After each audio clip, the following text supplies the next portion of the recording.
통하며 은혜 나누실 하나님의 말씀 마태복음 10장 34절로 39절의 말씀, 이 부분을 우리가 함께 이 시간에 같이 상고하기를 원합니다.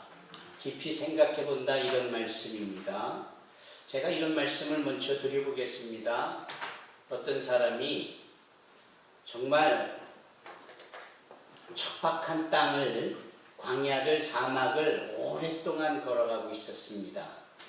얼마나 힘들고 기진했던지. 더 심각한 문제는 물이 남아있지를 않아서 이제 물을 마시지 않으면 곧 죽게 될 상황입니다. 그러다가 물을 길어낼 수 있는 펌프가 저 앞에 놓여 있는 것을 발견합니다. 우리 어린이들 펌프 압니까?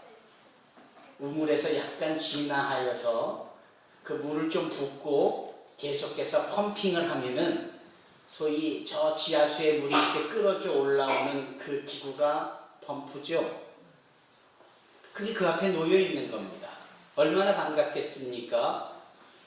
그래서 얼른 달려가 그 펌프를 보니, 더 놀라운 사실은 그 펌프 앞에 물통이 있고 그 물통에 물이 가득히 차여 있는 겁니다. 그 옆에 글이 써 있는데 그 글을 읽어보니까 이런 글이었어요. 여기까지 오느냐 얼마나 힘들었겠습니까? 여기서 물을 마시지 않으면 당신은 죽게 될 겁니다. 그러므로 여기 물통에 있는 물을 이 펌프에 부어서 마중물이 되게 해서 그 펌핑을 하면 저 시원한 지하수가 마음껏 원하는 만큼 솟구쳐 나올 겁니다. 그러니 이 마중물인 물병에 든 물을 펌프에 넣으시고 마음껏 물을 마시고 또 떠가기도 하십시오. 그런데 반드시 다음 사람을 위하여 이 물을 물병에 담아 마중물로 쓰게 해주십시오, 라는 글이었어요. 우리 친구들 이해했죠? 어르신들 다 이해했죠? 이 사람이 그 글을 읽고 고민을 하기 시작합니다. 지금 당장 내가 목말라 죽게 생겼는데 지금 이 물통에 있는 물을 이 자체를 마시면 될 것 같은데, 이 물을 마중물로 펌프에 넣어서 물을 기르라고? 이해는 하는데 혹시 그랬는데 물이 안 나오면 어떡하지? 의심을 하기 시작을 합니다. 그리고 고민을 합니다. 여러분들이 바로 그분이라면 여러분들은 어떠한 선택을 하시겠습니까? 여러분들이 바로 그 상황에 놓여 있으면 여러분들은 어떻게 하시겠습니까? 거기 쓰여 있는 대로 그 물통에 있는 물을 당장 마시기보다 펌프에 넣어서 마중물이 되게 해서 펌핑을 해서 물을 끌어올리고 마시고 씻고 또 빈통에 채우고, 그렇게 하시겠습니까? 아니면 홀라당 마셔버리겠습니까? 여러분, 예수를 믿는 것이 꼭 이런 것 같습니다. 기독교를 따라 신앙생활을 영위하는 것이 꼭 이런 것 같습니다. 예수를 믿으면, 신앙생활을 하면 당장 나의 갈급함을 해결할 수 있는 거리가 주어집니다. 마치 목말라 죽게 되어졌을 때 거기 물 한 통이 있는, 그래서 그것이 기회인 양 먹어버리면 난 살 수 있게 되는 그런 느낌이 있어요. 그런데 조금 더 깊이 생각해보면 이 부분을 활용해서 앞으로도 계속 더 풍성하고 더 많은 것을 누리고 갖출 수 있는 기회도 주어지는 겁니다. 따라서 우리는 이왕이면 다음 것, 후자의 것을 택하는 것이 옳은 선택이고 바른 지혜입니다. 예수를 믿으면 복을 얻고 예수를 믿으면 은혜 가운데 삽니다. 이것은 너무나 당연한 겁니다. 그런데 막상 시작해보면 막상 예수를 믿고 신앙생활을 영위하면 어린이든 어른이든 남녀노소 할 것 없이 예수 믿는 이 신앙생활이라는 것이 크리스찬으로 산다는 것이 그렇게 만만한 일이 아니구나. 그리고 우리가 일반적으로 듣고 상식적으로 생각한 거와 현실적으로 다를 수 있는 부분이 얼마든지 있음을 경험하게 됩니다. 그 경험하게 되어질 내용이 사실은 힘들어요, 불편해요, 어려워요. 안 하고 싶을 정도입니다. 우리가 신앙생활을 영위하면서 이 부분에 대한 우리 자신의 적용을 위하여서 바른 이해와 결단이 필요합니다. 만약에 이 부분이 없으면 예수를 믿고 신앙생활을 하는 것, 이게 너무 힘들어서 중간에 그만둘 수 있고, 또 나 편한 대로 하다가 정말 주님이 인정하시는 신앙생활하고는 상관없이 그저 소꿉장난하듯 그냥 나 스스로 착각하는 신앙생활을 할 수밖에 없게 됩니다. 그래서 우리는 좀 더 신중하게, 조금 더 진중하게, 좀 더 준비된 마음과 자세로 신앙생활이 무엇인지를 이해하고 그것을 실천에 옮기도록 해야 합니다. 첫 번째는 우리 주님 믿으면 모든 것이 다 평안하고 좋을 줄 아는 그런 생각에서 현실적인 것과는 너무 다르다는 것을 깨닫게 돼요. 주님 스스로가 그 말씀을 해주시는데 너희들 착각하지 마. 내가 화평을 주러 올 줄 알았지? 아니야. 검을 주러 왔어. 얼마나 깜짝 놀랄 만한 일이야. 예수 믿으면 평안하고 화평할 줄 알았는데 서로 다투고 싸우라고 주님이 검을 주러 오셨다. 이렇게 말씀합니다. 물론 이것은 실체적으로 그리하겠다라는 내용보다는 조금 더 우리의 이해를 돕기 위하여서 이런 식의 실례를 들어 사용하여 말씀하신 겁니다. 왜 스리랑카에서 부활주일날 예배를 드리는데 폭탄이 터져야 하나요? 왜 유대인들이 모여서 캘리포니아에서 예배를 드리는 어제 총이 난사되어져서 어린아이들이 다쳐야 하나요? 6개월 전에 왜 11명의 크리스찬들이 예배 성전에서 예배를 드리다가 총에 맞아 죽어야 하나요? 아니, 하나님을 믿겠다고 하는 이런 상황에서 왜 이런 일이 발생할까요? 여기 34절의 말씀이 바로 그러한 부분을 염두에 두고 주신 말씀이 아닐까 싶습니다.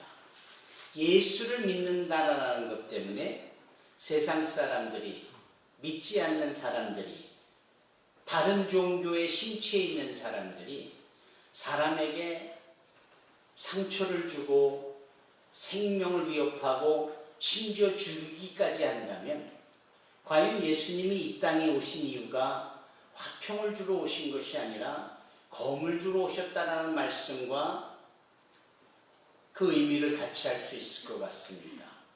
따라서 예수 믿음으로 인하여서 불편할 수 있는 일이 생기겠구나.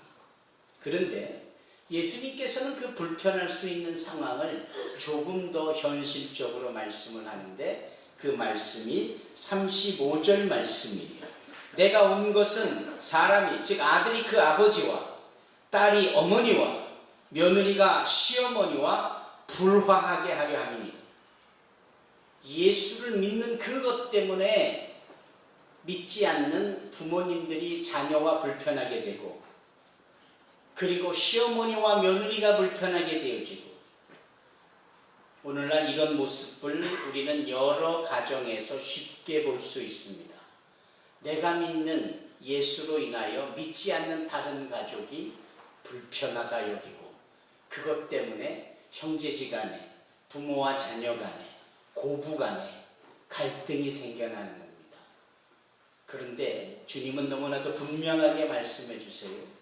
두 사람이 함께 맷돌 갈다가 한 사람은 데려감을 당하고 한 사람은 버려둠을 당합니다. 두 사람이 함께 잠을 자다가 한 사람은 데려감을 당하고 한 사람은 버려둠을 당합니다. 가족인이 함께 잤고 동료니 친구니 함께 일을 했는데 그 와중에 주에게 택함받은 분들과 주께 택함받지 못한 분들이 현저하게 다른 결과를 맞이하게 되어집니다.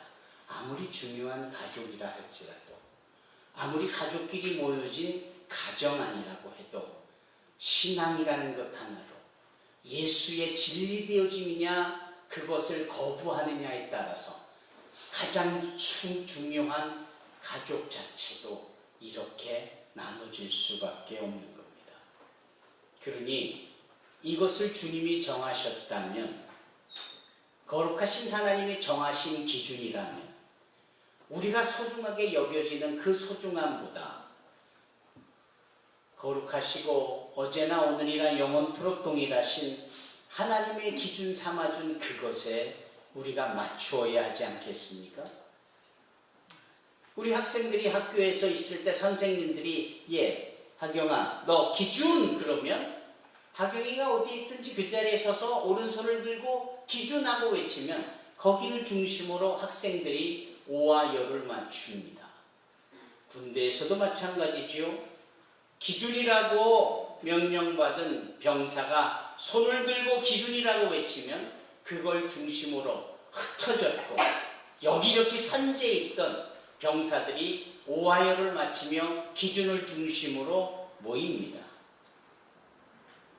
세상에 어떤 것이 기준일 수 있을까요? 시간이 따르면 변하고 또 공간에 따라 다르게 적용될 수 있는 세상의 것들은 기준이 될 수 없습니다. 그러나 변함없이 어제나 오늘이나 영원토록 거룩하신 그 하나님의 말씀만이 우리의 삶의 기준이 될 수 있는 겁니다. 우리는 가족이면 최고요. 절대적으로 중요한 것이라고 생각하지만 주님은 얘들아 그거보다 더 중요한 게 있어. 바로 나야. 나 때문에 가정이 나눠질 수도 있고 가정 안에 갈등이 생길 수도 있어. 그러니 나를 믿는 게 얼마나 어렵고 힘든 일이니. 주님이 그걸 말씀하시는 거예요. 지금 이 말씀은 누가 누구에게 하시는 말씀이에요? 예수께서 많은 제자들 가운데 부르시고 택하시고 세우신 12명의 사도들에게 너희들이 저 이리떼 같은 곳에 보내질 텐데 가야 될 것과 가지 말아야 될 것과 해야 될 것과 하지 말아야 될 것이 이것이야 라고 하나하나 그들이 지켜야 될 필드 매뉴얼, FM, 규칙, 규례를 말씀해 주시는 중에 그런데 너희들이 가서 나를 전하고 구원에 대해서 말할 때 그 나를 믿고 구원을 얻는 일이 그렇게 쉬운 일이 아니라는 것을 꼭 전해야 돼.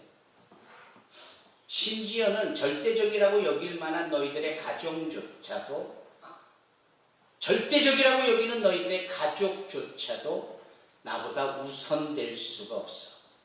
바로 이 부분을 주님께서 말씀하시는 겁니다.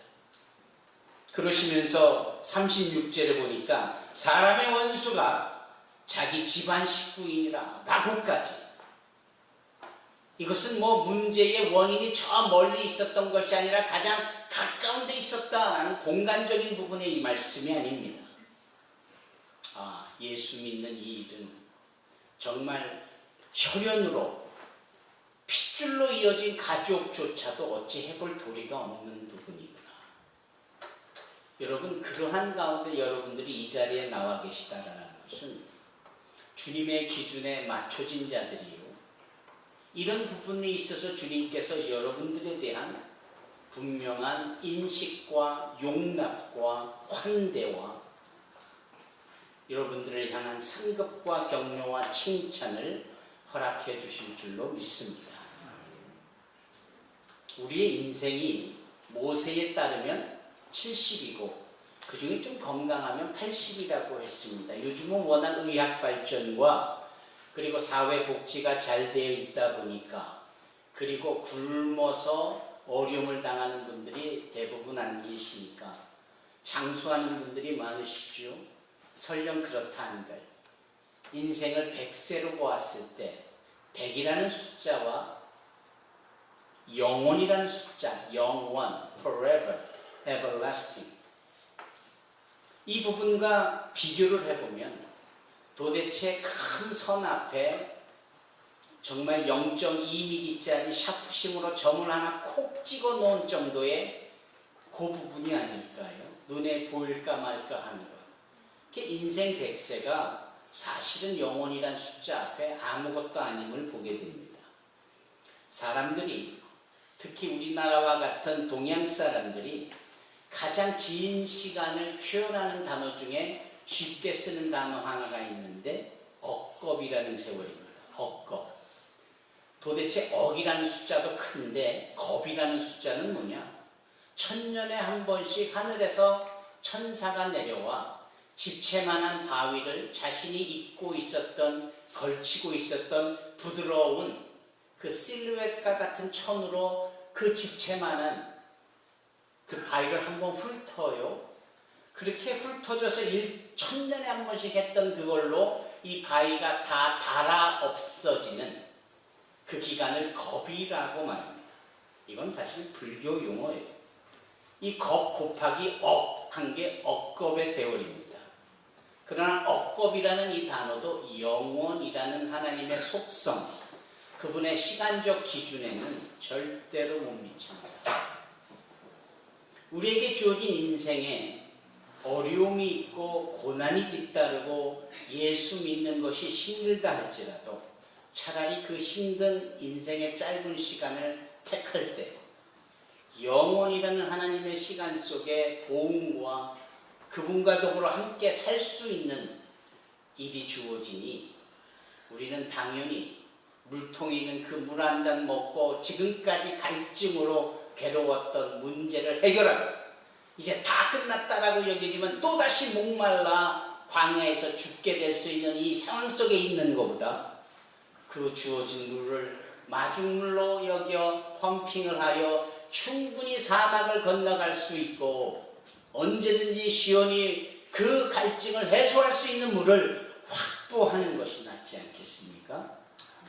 그것이 바로 우리가 고난 속에 예수 믿으면서도 예수를 왜 믿어야 하는지에 대한 설명이 되는 겁니다. 학원도 보내야 하고 이렇게 날씨 좋은 휴일에 같이 가족끼리 소풍을 가는 것도 의미가 있는 일이겠지만 그래서 잠시 하하호호 즐거워할 수 있는 일을 하는 것보다 이 날의 주인 되시는 하나님 앞에 온 가족이 모여 예배하는 것만큼 가치 있는 일이 어디 있겠습니까? 이것을 전하고 이것을 가르치고 이것을 배운 자들은 그것을 삶에 적용하고 실천해가는 것이 필요합니다. 이게 오늘 본문의 말씀입니다. 37절에 뭐라 말씀합니까? 아버지나 어머니를 나보다 더 사랑하는 자는 내게 합당하지 아니하고 아들이나 딸을 나보다 더 사랑하는 자도 내게 합당하지 아니하며. 세상에 이런 말씀을 목사가 성도들에게 해야 된다는 것이 참 괴롭습니다.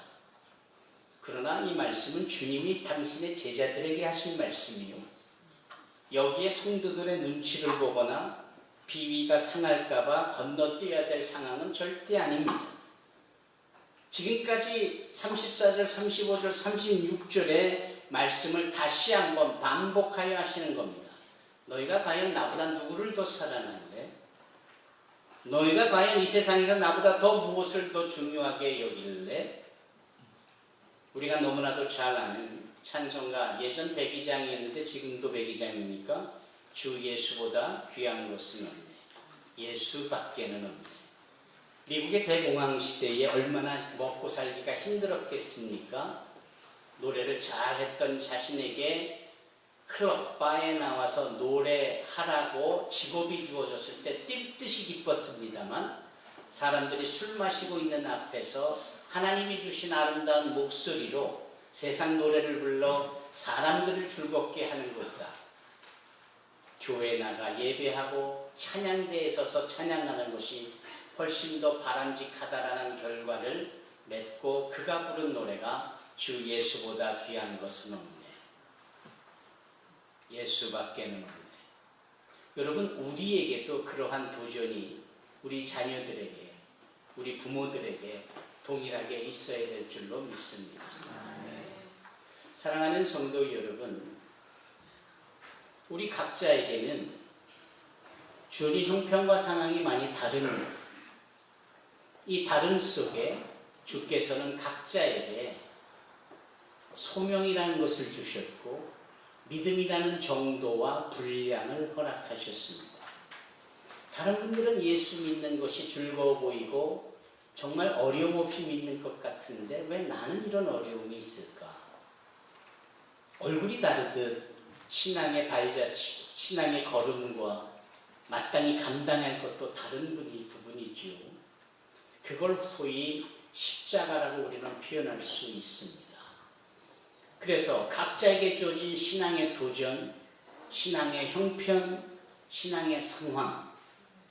제가 교회를 개척하고 그 당시 이은희 권사라는 분이 계셨는데, 이분은 4대째 믿는 믿음의 분이세요.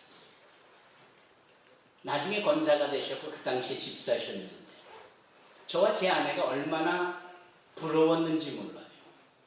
4대면 부모님, 할머니, 할아버지, 그 위에 할머니, 할아버지 때부터 예수를 믿었던 거 아닙니까?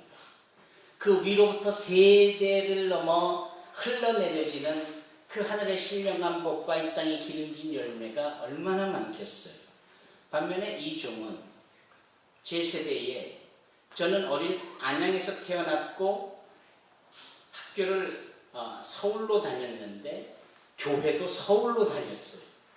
그래서 주일이 되면 저는 영락교회를 제 모교회 삼아서 그 학용이 많을 때, 지운이 많을 때 버스를 타고 충무로에 있는 영락교회를 모교 삼아 다녔습니다. 그 이후에 겪는 나름대로의 신앙의 무게감은 4대를 걸치면서 이렇게 걸쳐지고 또 더 많은 복으로 더해지는 그런 것을 누리며 신앙생활을 하는 분보다 훨씬 더 거칠면 거칠고 힘들면 힘들었었겠지요. 그분이 4대 믿음으로서의 십자가를 질 분량과 1대의 믿음으로서 주의 종이 되어져서 매어야 할 십자가의 분량과는 달라도 너무 다른 겁니다. 그렇지 않겠습니까? 이런 십자가를 함께 져나가는 것 정말 중요합니다. 여러분, 십자가에 대해서 제가 언급하고 있는데요. 지훈아, 십자가는 예수님의 시대 때에 이미 존재하고 있었다. 그래서 고증으로 검증할 수 있었던 그 당시의 역사 사건에 이 예루살렘의 주변에 큰 반란이 일어납니다. 이 반란의 이유는 바로 로마 정부에 대한 독립을 요구하는 반란이었어요. 이 로마 정부가 군사를 동원해서 이 2,000명이나 되는 반란군들을 다 잡아들입니다. 그리고 그들을 다 십자가에 매달아 처형시킵니다. 이 십자가는 로마가 저 멀리 페르시아, 지금의 이란에 해당하는 나라에 그곳까지도 정복해 들어갔을 때 그곳 페르시아 사람들이 중범죄를 저지른 사람들에게 그 죄에 대한 심각성을 알려주려고 사람을 끔찍하게 죽이는 사형의 형틀이 십자가였습니다. 그걸 로마 사람들이 보고, 야, 이렇게 죄 지은 자들을 사형시키면 사람들이 죄가 무서워서, 이 십자가가 무서워서 죄를 짓지 아니할 거야 라고 해서 적용한 것이 십자가의 사형입니다. 그런데 예수님께서 활약하시고 공생의 사역을 하시던 그 직전에 이렇게 2,000명이나 되는 사람들이 십자가에 매달려 처형당하는 일이 있었을 때 그것을 본 현지 사람들이 얼마나 끔찍했을까요? 십자가라는 얘기만 들어도 고개를 절레절레 흔들고 귀를 막기를 원했을 겁니다. 그게 십자가의 의미예요. 죽음, 끔찍한 고통. 그런데 예수님께서 뭐라 하시느냐? 자기 십자가를 지고 나를 따르지 않는 자도 내게 합당하지 아니하리라. 다시 말씀드리면 자기 십자가를 지고 나를 따르는 자가 내 제자가 될 것이다. 그러니 주어진 형편과 상황을 고스란히 수용하고 찍소리 안 하고 주어진 모든 환경들에 맞추어 신앙을 지켜나간다는 이 기독인들의, 크리스찬들의 신앙의 걸음이 얼마나 힘든 일입니까? 크리스찬으로 산다는 것은 장난이 아닙니다. 크리스찬으로 산다는 것은 멋스러운 세련된 라이프 스타일이 아니에요. 기독인으로 산다는 것은 영원부터 영원까지 주어질 하나님의 썩지 않고 더럽지 않고 새지 아니할 기업을 소망하고 그곳에서 우리에게 주어질 금면류관, 썩지 않을 면류관, 기쁨의 면류관, 생명의 면류관, 의의 면류관을 얻기 위하여 잠시 있다가는 이 짧은 인생이 설령 고난으로 점철되어진다 할지라도 어려움의 연속이라고 할지라도 그것을 다 수용하는 것이, 그것을 다 수용하고 예수에 향한 기준에 따라 살아가기를 원하는 자들이 바로 신앙인이고 그것이 바로 기독인이고 그것이 바로 성도들의 삶의 모습이어야 합니다. 어설픈 흉내내는 크리스찬은 주님이 합당하다라고 말씀하시지 않습니다. 지금 제자들에게 그것을 강조하시며 너희들도 가서 전도할 때 그렇게 전도하라 라는 말씀입니다. 자기 목숨을 얻는 자는 잃을 것이요 나를 위하여 자기 목숨을 잃는 자는 얻으리라.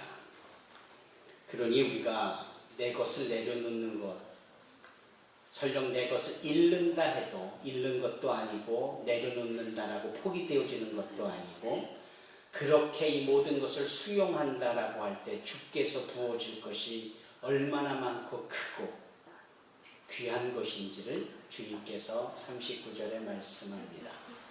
저는 여러분들에게 마지막으로 이러한 가르침을 깊이 마음에 새기고 그 가르침대로 살아왔으며 이제 다른 자에게 그렇게 살기를 종용하는, 부탁하는 한 사람의 고백을 말씀드리고 마치고자 합니다.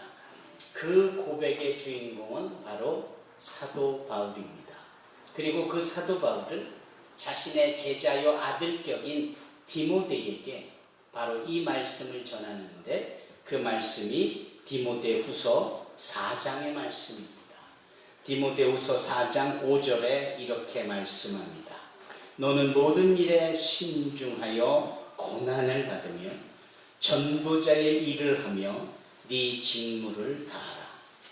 전제와 같이 내가 벌써 부어지고 나의 떠날 즉 나의 죽을 시각이 가까웠도다.